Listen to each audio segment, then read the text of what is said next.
Bonjour, je suis Denis Perrin, le directeur de l'école maternelle Jean Zay.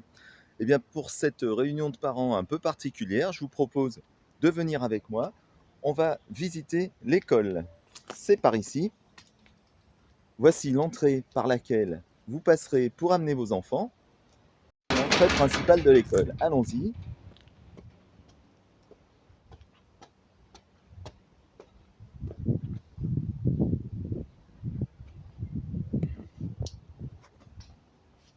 Et nous voilà à l'intérieur. Juste en face, il y a mon bureau. Je suis disponible les lundis et mardis. Le jeudi et le vendredi, je suis dans ma classe car j'ai une classe de tout petits et petits. Je vous montre le couloir qui mène vers d'autres classes. On continue la petite visite. Une grande salle de motricité. C'est là normalement que nous aurions dû nous réunir. La salle de motricité donne sur la cour qui est divisée, on peut dire, en trois espaces. Donc là, c'est la cour de récréation des petits. C'est là que vos enfants iront en récréation. Il y a un toboggan au bout. Au milieu, il y a un deuxième espace qui sert de séparation. C'est un jardin.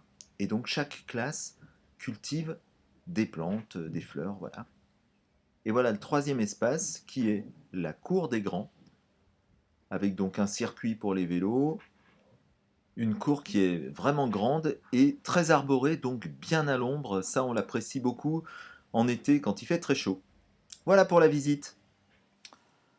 Alors, comment va se passer une journée de classe pour vos enfants? Eh bien, un petit peu toujours de la même façon, parce que les petits ont besoin de construire des repères. Donc, tous les jours, on va avoir à peu près le même emploi du temps, même si chaque jour, on va faire des choses un petit peu différentes. Quand vous apporterez votre enfant à l'école, il sera pris en charge par la maîtresse et par la TSEM, et il y aura un temps qui s'appelle un temps d'accueil, où il pourra aller librement faire des jeux ou des activités avec ses camarades, le temps de se mettre un petit peu dans l'ambiance de la classe. Ça dure une vingtaine de minutes.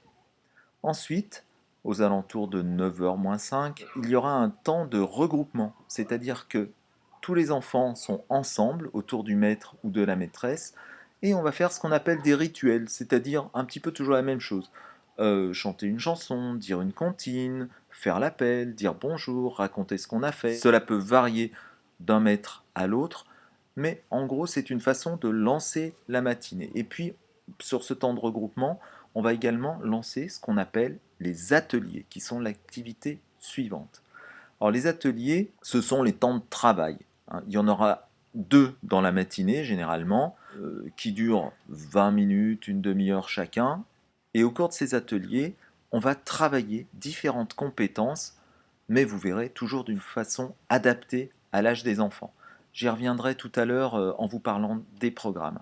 Dans le courant de la matinée, il y aura également un temps d'une demi-heure environ qui va se passer dans la salle de motricité que vous avez vue tout à l'heure.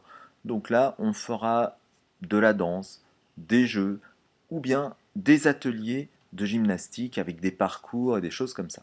Il y aura également chaque matin un temps de récréation d'une demi-heure qui se déroulera dans la cour des petits, car il y a deux cours, et donc les grands font leur jeu de grands d'un côté, et les petits, plus tranquillement, sont du côté où il y a le toboggan. Au cours de la matinée, d'autres activités se rajoutent à ce que je viens d'évoquer. Souvent, elles entrent dans le cadre de projets qu'on a à l'école et dont je vous parlerai tout à l'heure. Donc ça peut être la chorale, ça peut être la BCD, c'est-à-dire la bibliothèque, où nous avons des intervenants qui nous aident, ça peut être le projet jardin. Bref, je détaillerai ça plus tard. On arrive à midi, et là, deux possibilités. Votre enfant rentre à la maison, auquel cas à 11h50, vous pouvez venir le récupérer à l'école, ou bien il reste à la cantine, et dans ce cas, ce sont les ATSEM de l'école qui prennent en charge le groupe qu'elles connaissent, donc elles seront avec l'enfant qu'elles connaissent bien, en petits groupes pour le repas. De retour de la cantine, c'est le temps de la couchette pour les plus petits. Et puis pour ceux qui reviennent de la maison, là on a plusieurs temps d'entrée possibles, c'est-à-dire votre enfant peut revenir je parle sous réserve que ça soit maintenu par la municipalité cette année, votre enfant peut revenir à 13h30 ou bien à l'heure normale, c'est-à-dire à 14h05, ou bien carrément à 15h après avoir fait la sieste à la maison. Ou bien votre enfant peut également rester l'après-midi à la maison. C'est ce que moi je conseille au moins en début d'année parce que ça fait des grosses journées, on n'est plus du tout dans les cadences de la crèche, là on va vraiment travailler et vous verrez que c'est très fatigant pour les petits, des journées de classe. L'après-midi, sur le plan pédagogique, c'est beaucoup plus léger puisqu'il y a un temps de sieste. Quand les petits se réveillent de la sieste, il leur faut souvent un temps pour émerger et ils ont bien besoin de faire des petits jeux individuels, puis des petits jeux collectifs, plus que de faire des apprentissages fondamentaux comme nous le faisons le matin. Voilà qui nous mène en fin d'après-midi. À 16h35, les portes s'ouvrent et à 16h45, les enfants sont rentrés à la maison ou partis pour la garderie pour ceux qui y restent le soir. Je vais maintenant vous parler des contenus, c'est-à-dire qu'est-ce qu'on fait à l'école maternelle. Eh bien, nous travaillons sur 5 domaines d'apprentissage. Le premier s'appelle mobiliser le langage dans toutes ses dimensions. C'est-à-dire que nous allons travailler la langue française, la langue orale, donc dans des séances de langage, la langue écrite, c'est-à-dire dans ce qui est du codage. Alors au début chez les petits, on ne va pas écrire des mots, on va faire des dessins, on va mettre des symboles, on va faire des associations. C'est comme ça qu'on va travailler l'écrit au début, et puis comme je vous l'ai dit tout à l'heure, on va aller à la BCD découvrir les livres, le plaisir de lire, le plaisir de découvrir la langue écrite. On va également faire des activités de graphisme, où on va apprendre à tenir le crayon, à faire des formes, des boucles, des U, des ponts, à colorier sans déborder, bref, à maîtriser le geste graphique. Voilà, tout ça, ça nous amène vers la langue écrite. Deuxième secteur d'activité, c'est agir, s'exprimer et comprendre à travers l'activité physique. C'est ce que j'évoquais tout à l'heure quand on parlait de la salle de motricité. C'est là qu'on va apprendre à grimper, à sauter, à rouler, à s'opposer avec les autres, à découvrir son corps, à savoir se positionner dans l'espace, se repérer.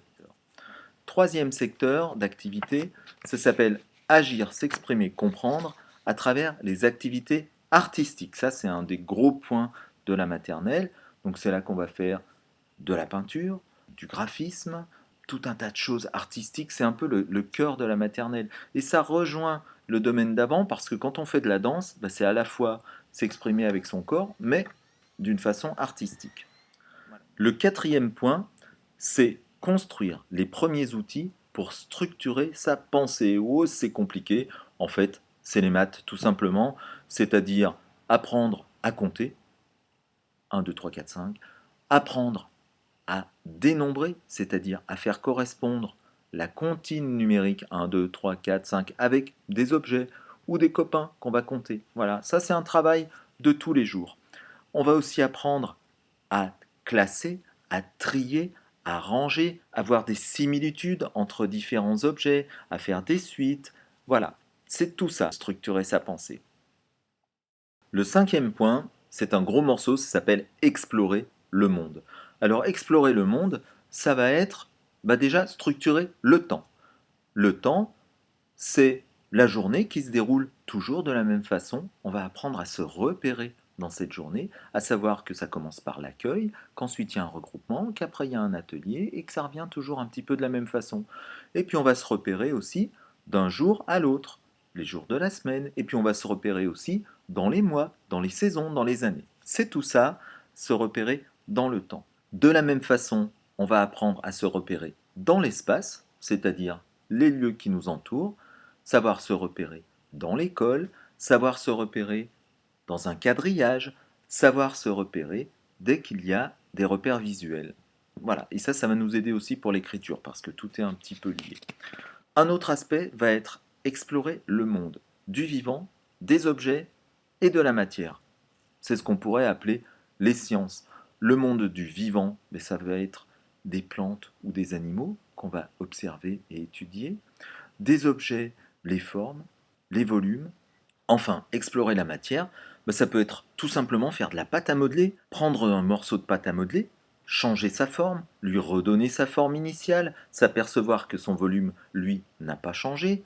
Ça peut être, le jour où il neige, ramasser de la neige, s'apercevoir qu'elle fond, qu'elle passe donc de l'état solide à l'état liquide, puis qu'elle s'évapore, donc état gazeux. Voilà, c'est tout un tas de choses très concrètes et plutôt amusantes, et qui sont les prémices d'une démarche scientifique. Je vous propose à présent de vous parler de nos projets. Nous avons plusieurs projets dans l'école. Le premier dont je vous parlerai, c'est la chorale. Il y a 2 chorales dans l'école qui se réunissent chacune une fois par semaine. Ces chorales regroupent 4 classes et 5 classes, ce qui fait plus de 100 enfants à la fois.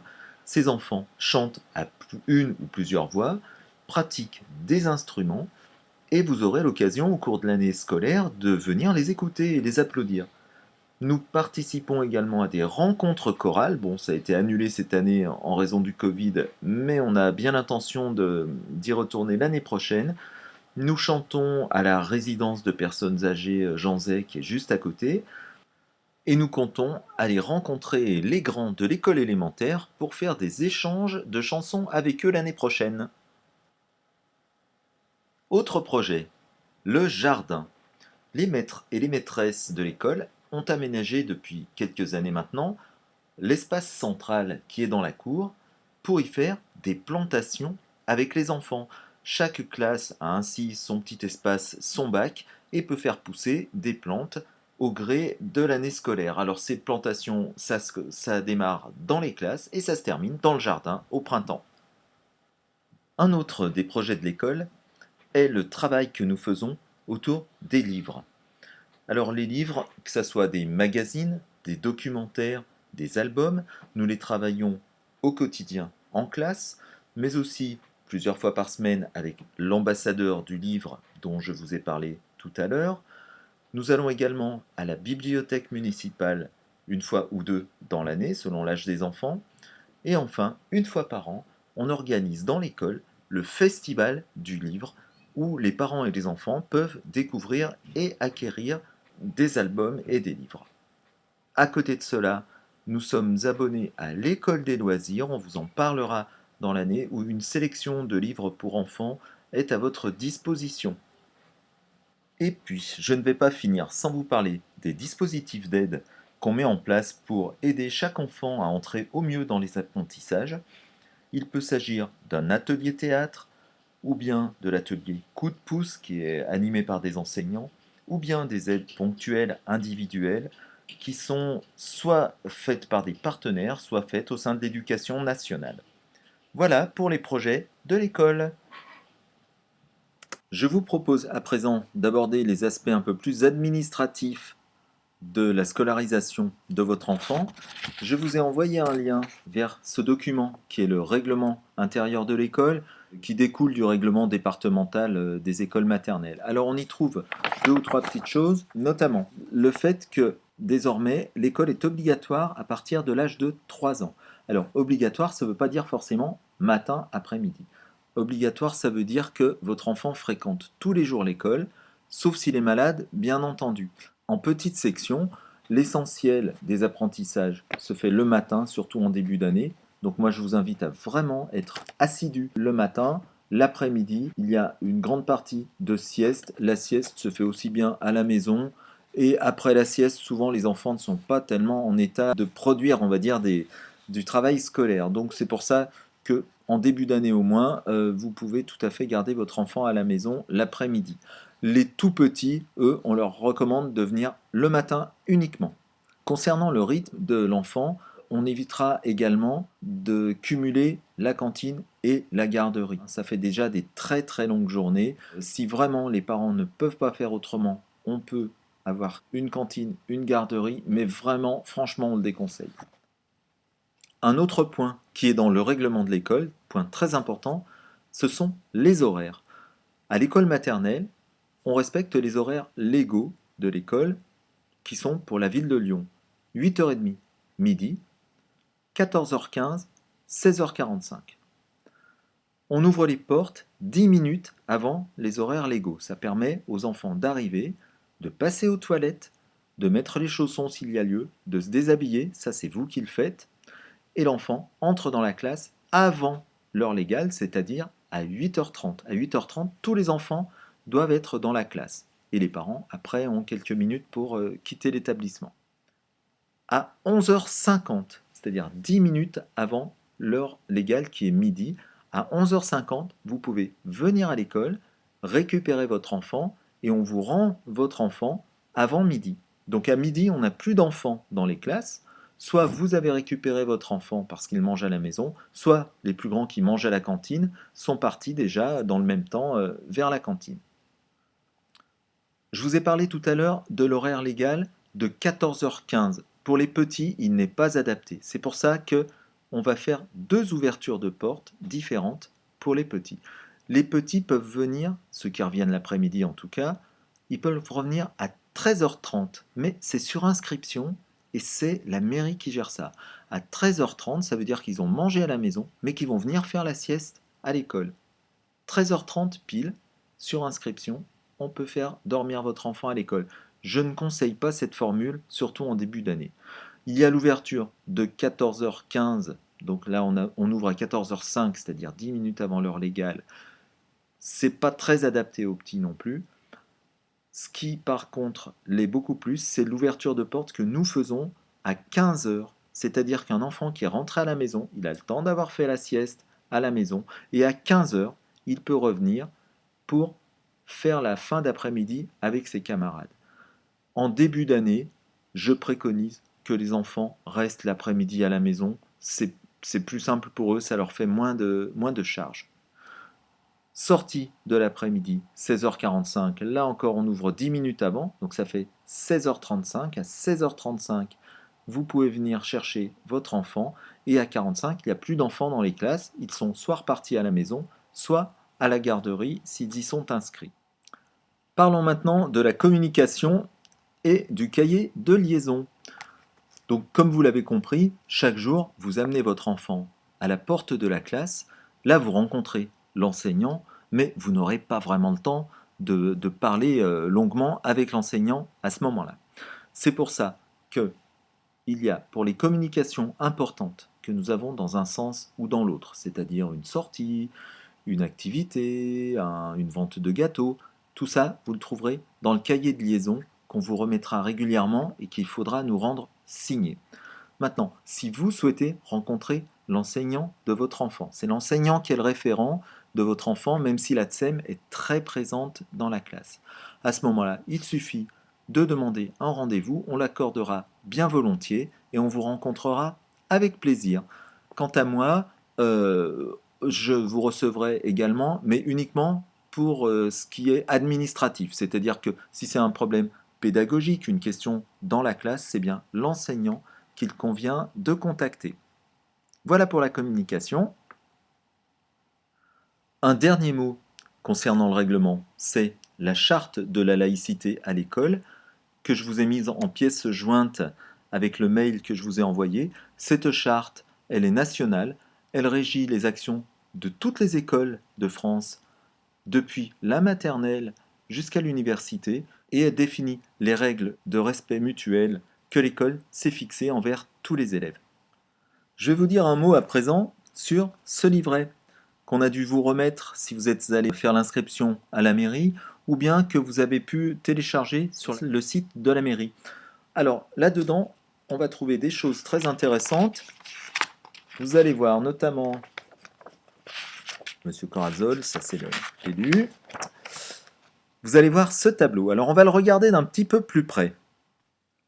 Dans ce tableau, vous retrouvez ce qu'on a dit avec des couleurs. Tout ce qui est vert, c'est le temps scolaire. C'est ce qui dépendra de l'enseignant de votre enfant. En rouge au milieu, c'est la cantine. L'inscription à la cantine pour l'année se fait auprès de moi, mais au quotidien, pour dire si votre enfant mange ou ne mange pas, c'est auprès de l'ATSEM que vous le faites. Enfin, le temps qui est en bleu tout en haut, ou bien en mauve et en violet tout en bas, ainsi que le temps orange du mercredi, tout ça ce sont des temps périscolaires, donc l'inscription se fait auprès des responsables du périscolaire. Et puis à la suite de ce tableau qu'on vient de détailler ensemble, eh bien, vous avez un petit peu le détail des instructions officielles dont je vous ai parlé avec les 5 points, de tout ce qui gravite autour de l'école, le périscolaire et toute cette sorte de choses. Voilà, c'est un livret très intéressant. Si vous ne l'avez pas, je vous invite à vous le procurer. Parlons maintenant de la rentrée, parce que tout ce que je vous ai présenté jusque-là concerne l'ensemble de l'année scolaire. Mais la période de la rentrée, c'est un moment bien particulier pour votre enfant, puisque c'est le moment où il va faire son entrée dans sa vie d'écolier qui va durer plus de 20 ans. Donc, il s'agit que ça se passe bien. Et pour ça, voilà comment nous procédons.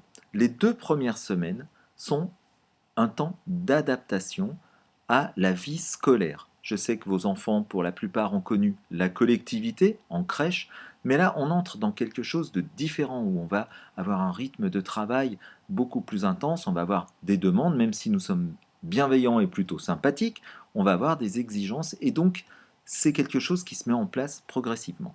Voilà donc comment va se passer la rentrée pour les petits. Nous rentrons le mardi 2 septembre. Le mardi 2, le jeudi 4 et le vendredi 5, il n'y aura classe que un tout petit moment de la matinée pour chaque enfant. Ça va durer exactement 1h15 et ça va se faire par petits groupes le matin. Donc il y a un groupe qui va arriver à 9h et qui repartira à 10h15. Il y a un deuxième groupe qui va arriver à 10h30 et qui va repartir à 11h45. Ça, c'est pour le mardi 2. Ça permet d'avoir des enfants moins nombreux, c'est-à-dire qu'au lieu d'être 26, 28, eh bien, ils sont 13 ou 14. Donc ça leur permet à eux de se repérer, de repérer les adultes référents, de se connaître entre eux, de constituer des liens et d'être dans une ambiance plus sereine et plus calme. Ça nous permet à nous d'être plus attentifs à chacun, à chaque enfant, à ses besoins. Jeudi 4, les mêmes groupes reviendront au même moment. Le groupe de 9h revient à 9h, le groupe de 10h30 revient à 10h30. Et ce sera la même chose le vendredi 5. Fin de la première semaine. La deuxième semaine, c'est celle où on va rallonger la matinée. C'est-à-dire que à partir du lundi 8, tous les enfants de la classe viendront dès 8h30, donc dès 8h20, et passeront, si possible, la matinée complète à l'école.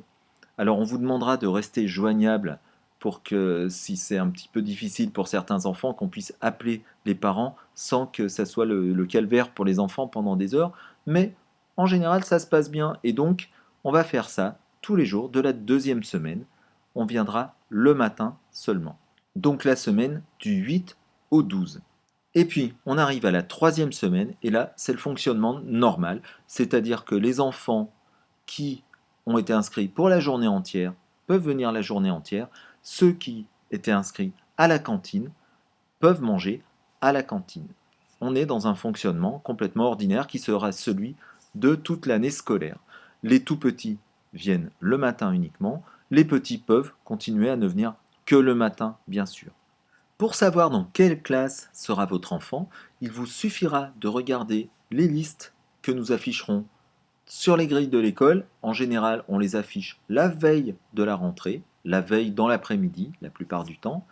Vous verrez qu'il y a des classes à simple niveau, mais la plupart de nos classes sont à double ou triple niveau. Ça permet de brasser les groupes, d'avoir plus d'hétérogénéité, de permettre aux enfants d'être plus autonomes et plus ouverts sur les autres.